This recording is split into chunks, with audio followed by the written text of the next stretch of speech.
Assalamu alaikum wa rahmatullah. Bismillah ar-Rahman ar-Rahim. Donc, c'est notre première série d'exercices de cristallographie. Aujourd'hui, nous allons traiter deux exercices. Le premier exercice,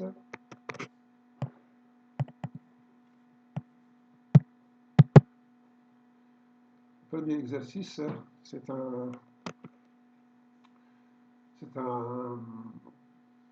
réseau cubique qui est défini par un trièdre de paramètre A, c'est rectangle bien sûr. Et là, on vous demande d'abord de déterminer les indices de la rangée UVW passant par l'origine et parallèle à la droite D reliant les deux 1, 6, 2, 1, 1, 2, 3. Ensuite, déterminer le nombre de rangées de la même famille situées entre la droite D et l'origine O du réseau. Et ensuite, décider bien sûr ces rangées. Et enfin, calculer en fonction du paramètre A le paramètre de la rangée UVW. Donc on va commencer par faire un petit schéma de ce exercice en fait, voilà. Donc là, on voit notre base du réseau, c'est un cube. Et puis les nœuds 1, 6, 2, donc 1, 6 sur l'axe des Y et 2 sur l'axe des Z, voilà, donc c'est ce point-là. Et l'autre point, le nœud 1, 2, 3. Alors, l'axe 1, 1, 2 sur l'axe Y et 3 sur l'axe Z. Donc, c'est ce point-là. Voilà, donc la droite D qui va relier ces deux points, ce sera donc celle-là. Voilà la droite D.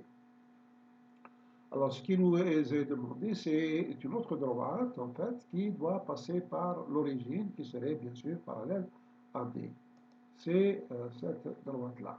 Voilà, donc elle est ici, hein, elle est là, elle passe par l'origine. Comme vous le remarquez, on voit bien, donc, vous voyez, donc cette droite qui est là, elle est en quelque sorte, elle est là aussi. Donc elle est un peu, elle est dans le plan YOZ. Hein, elle est dans le plan YOZ. En fait, elle est un peu là, vous voyez, si vous voulez. En fait, si on fait une projection sur l'axe, sur le plan YOZ, la droite D va venir ici. Donc finalement, on peut faire un schéma simplifié en faisant une projection sur le plan YOZ.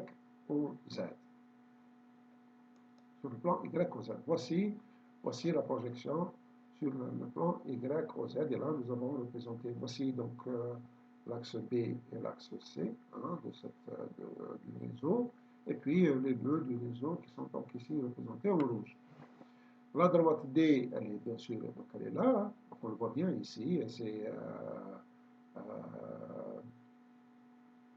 1, donc là, elle est là, 6 et 2, premier point, ensuite 1, 2 et 3, il est là, voilà, donc c'est notre droite D. Et la droite parallèle, donc elle est là, elle passe par l'origine. Alors, il y a une chose donc, on peut voir, en fait, ce sont des droites qui passent par des nœuds.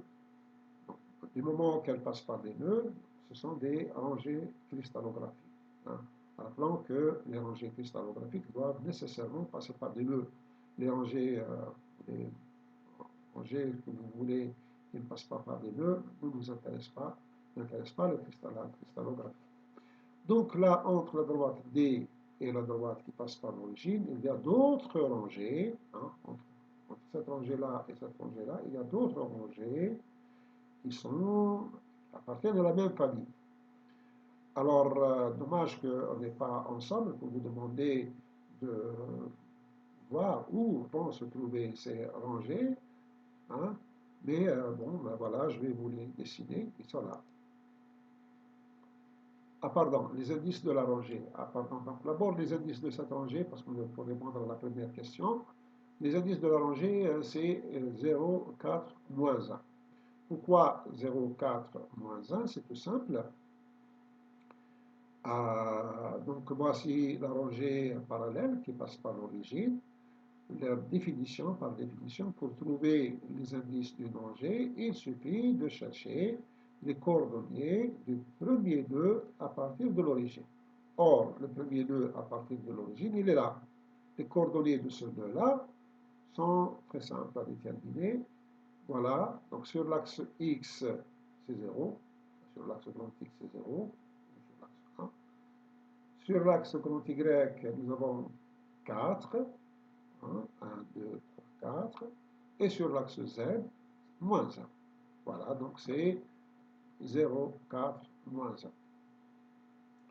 Donc maintenant, on peut trouver le même résultat en appliquant un déplacement de l'origine. Alors, même si vous n'avez pas les coordonnées, si vous n'avez pas cette droite, vous pouvez trouver les indices de cette rangée-là, mais à condition, bien sûr, que vous transformez l'origine, c'est-à-dire vous le déplacez comme ça, 2 sur l'axe Y et 3 sur l'axe Z. Voilà. Donc, c'est très très simple. Ça sera 1, 6, 1, 6, 2, 1, 6, 2, moins 1, 2, 3. Voilà, et ça vous fait tout simplement ça. Voilà. Donc, les rangées parallèles et équidistants sont tous ceux-là. Vous voyez, donc il y en a beaucoup. Hein, il y en a beaucoup. Et puis, ce qui est important de savoir, c'est que ces rangées, dans l'empilement, si j'empile ces rangées, les unes au-dessus des autres, je vais reconstituer le cristal comme convenu, comme prévu dans le cours. Donc voilà, je peux retrouver tout le cristal en empilant des rangées parallèles et équidistantes, comme ceci. Donc là, vous voyez, donc tous les nœuds sont représentés ici dans ces rangées-là. Dans ces rangées-là. Alors, maintenant, la question, combien de rangées on a? Ben, il suffit de compter maintenant. Hein. On compte le nombre de rangées de la même famille, entre donc de 0 jusqu'à D, hein, jusqu'à là, de cette rangée à cette rangée, il y a 15 rangées de la même famille. Voilà. Donc, il y a 15 rangées, on peut les compter tout simplement. Là, le paramètre de la rangée, alors le paramètre de la rangée, c'est très simple, donc c'est cette distance, hein, c'est cette distance, c'est le paramètre de la rangée. La distance, on peut la trouver tout simplement en faisant le carré hein, des indices de la rangée, donc ça fait racine de 16 plus 1, ça fait racine de 17. Voilà, donc le paramètre de la rangée, de cette rangée-là, c'est égal à racine de 17. Voilà donc pour ce premier exercice. Alors, le deuxième exercice, là aussi, nous avons donc un réseau cubique de paramètres A. Et là, on va travailler sur les plans. On vous demande donc déjà de représenter le plan P passant par les nœuds, voilà, tous ces nœuds-là, 0, 3, 0, 0, 0, 6 et 2, 3, 0. Ensuite, on nous demande de déterminer le nombre de plans de la même famille situés entre le plan P et l'origine O et faire un dessin de leurs traces. Ensuite, on me demande de déterminer les indices de Miller HKL de la famille. Alors, ce n'est pas famille, c'est famille. Hein. Donc, il nous manque ici AM, deux plans auxquels appartient le plan P. Et enfin, déterminer en fonction de A la distance interréticulaire de la famille de plans HKL. Alors déjà, on va commencer par faire le schéma. Voilà le schéma. Donc, voilà toujours la base, donc c'est le cube. Les trois paramètres du réseau, A, B et C. Puis voilà, vous avez donc les nœuds. Alors, le nœud 0, 3, 0, c'est 0 sur l'axe A, 3 sur l'axe B et 0 sur l'axe C. Donc, c'est celui-là. Le nœud 0, 0, 6, c'est sur l'axe C, donc selon l'axe C, donc 6. Voilà, on peut compter ici, c'est le sixième nœud. Et le nœud 2, 3, 0, donc 2 sur l'axe A, 3 sur l'axe B et 0 sur l'axe C, donc c'est celui-là. Finalement, le plan qui nous concerne, c'est ce plan qui est dessiné comme ci. Voilà, c'est simple. En fait, ce n'est pas ce plan, c'est tous les plans. C'est un plan qui est en dimension infinie, en fait. Donc il est. Voilà. Mais ce que nous remarquons, c'est que ce plan, il est parallèle à l'axe A. Il est parallèle à l'axe A. C'est un plan qui est parallèle à l'axe A. Alors, du moment qu'il est parallèle à l'axe A, encore une fois, pour simplifier le travail, on va faire une projection sur le plan AB. Voilà. Donc, nous pouvons donc représenter sa trace sur le plan AB, sur le plan BC. Ce n'est pas AB, sur le plan BC.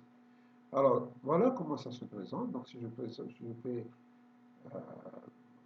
la projection, voilà, je trouve voilà, le plan donc B, C, et puis 3, 6, voilà, donc c'est notre plan.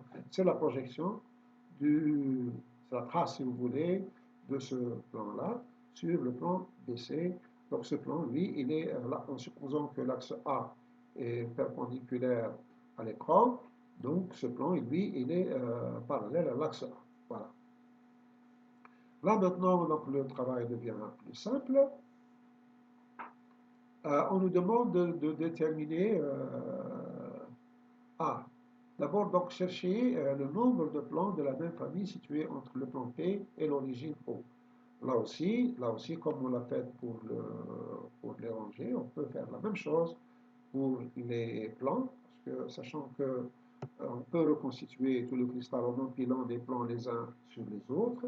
Donc, voilà, je vais décider des plans. En fait, ce n'est pas tout à fait les plans, c'est les traces de ces plans. Voilà. Donc là, j'ai représenté tous les plans. Et vous voyez, donc tous les deux sont là. Hein, tous les deux sont là. Donc tous les deux sont là. Alors, combien de plans nous en avons? Nous en avons à peu près 6 à partir de l'origine. Donc, nous avons 1, 2, 3, 4, 5, 6 plans. Voilà, on peut compter donc 6 plans. Voilà. Ensuite, on nous demande donc de déterminer les indices de Miller de la famille de plans auxquels appartient le plan P. Voilà, donc tous ces plans-là sont équivalents. Hein. Ils appartiennent à la même famille, donc ils doivent avoir les mêmes indices de Miller, les mêmes indices HK. Alors, la règle c'est de chercher le premier plan à partir de l'origine et chercher et trouver les intersections de ce plan avec les axes A, B et C. Alors là, ici, dans notre cas, le premier plan à partir de l'origine, c'est celui-là. Hein, c'est celui-là. Euh, on voit bien que ce plan-là, il est parallèle à l'axe A d'abord, hein, il ne coupe pas l'axe A. Ensuite, il coupe l'axe B en 1,5, voilà, donc c'est 1,5 de B. Et puis, il coupe l'axe C en 1. Donc, par définition, puisqu'il ne coupe pas l'axe A, donc l'indice H égale à 0. Et il coupe l'axe B en 1,5, donc l'indice K égale à 2, voilà. Et il coupe l'axe C en 1, bon, 1 sur 1, donc l'indice K égale à 1. Finalement, le plan HKN, c'est 0, 2, 1. Alors, donc ça c'est une façon, pardon, c'est une façon géométrique de déterminer les indices. On peut le faire par le calcul en utilisant la fameuse relation que nous avons vue dans le cours qui nous dit que un nœud quelconque qui appartient à un plan eh ben, doit vérifier cette relation HU plus KB plus LW égale à M. M étant le rang en quelque sorte de ce plan par rapport à l'origine. Et en quelque sorte, si je prends un nœud ici, eh ben, ces coordonnées UVW doivent vérifier cette relation avec M égale à 6. Pourquoi égale à 6? Parce que c'est le 6e plan à partir de l'origine. Voilà. Donc là, je peux donc appliquer cette relation. Par exemple, en donnant M avec M égale à 6, hein, si je l'applique par exemple avec M égale à 6, en utilisant les coordonnées que j'ai ici, hein, si j'utilise ces trois coordonnées-là, que je remplace dans mon équation, je vais avoir trois équations. Et en prenant 1 égale à 6, je vais trouver tout simplement les mêmes indices, les mêmes indices 0, 2, 1. Voilà, 0, 2, 1. Maintenant, comment déterminer l'interdistance réticulaire de la famille de plans HKL? Là aussi, donc voilà, je peux une des façons, parce qu'il y a plusieurs façons de le faire, il y a plusieurs façons de le faire. L'une des façons, c'est de prendre ce petit carré, voilà, donc on a fait ici, nous avons donc un zoom. La distance entre l'origine et le premier plan, la distance entre l'origine et le premier plan, c'est bien l'interdistance entre deux plans consécutifs. Deux plans consécutifs qu'on appelle interdistance réticulaire, DHK. Donc OH égale à DHK. Voilà. Et là, par un calcul géométrique simple, donc je déduis que D égale à A divisé par racine de 5. Alors j'ai dit que vous avez plusieurs façons de le faire, vous avez plusieurs façons de le faire. Vous n'avez pas besoin de prendre ce petit carré-là, vous pouvez prendre ce qui vous convient. Hein. Un exemple très simple, c'est donc lorsque vous représentez la perpendiculaire ici, donc OH, le prolongement de OH, il va venir ici. Le prolongement de OH, il va venir ici. Hein. Comme ça va vous fait donc des rangées perpendiculaires. Hein. Ça vous fait des rangées perpendiculaires. Et cette distance-là, je peux l'évaluer très simplement, hein, connaissant connaissant ce paramètre et celui-là. Donc là, nous avons 2 fois A, hein, et là, nous avons A. Donc, ça nous fait, cette distance-là, ça nous fait, c'est la racine de 2 au carré plus 1 au carré. Ça fait 4 plus 1, ça fait bien 5. Donc, ça nous fait cette distance-là, ça nous fait l'équivalent de racine de 5 fois A. Racine de 5 fois A. Sachant que l'interdistance fait combien? 5 fois, donc ça nous fait D plus D, ça fait 2D, 3D, 4D, 5D. Donc 5D égale à A fois racine de 5, eh bien, donc D est tout simplement égal à A divisé à A fois racine de 5 divisé par 5, ça nous fait A divisé par racine de 5. Donc on retrouve bien cette relation-là.